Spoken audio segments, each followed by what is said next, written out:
the CyberPower CP1000PFCLCD pure sine wave uninterruptible power supply. How about the CP1000? This is a pure sine wave uninterruptible power supply. So why would you need a pure sine wave? Most UPS use a modified sine wave, which is a choppy signal, and it may cause issues with some sensitive equipment like PC power supplies and graphics cards.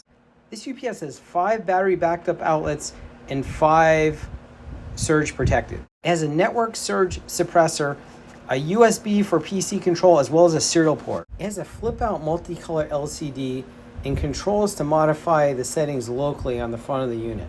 There's also a USB-C and USB-A port on the front. It also works with the CyberPower power panel software. I'm using the older version here, I like it better. At 86% state of charge, it'll run my PC and monitors for about 12 minutes. They're drawing about 216 watts sitting at idle. Now you can modify all the settings that you can on the front panel with the power panel software. Now, this one also has a sensitivity setting.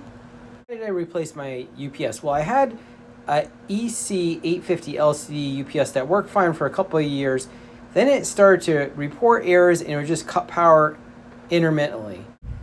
I tried replacing the battery, but it still would cut power after a couple of weeks. I didn't want to risk losing any data, so I upgraded to the pure sine wave UPS just to be sure. CyberPower 1000 VA pure sine wave UPS. Remember to like and subscribe for more videos about Rivian, Tesla, Wi-Fi, and tech products.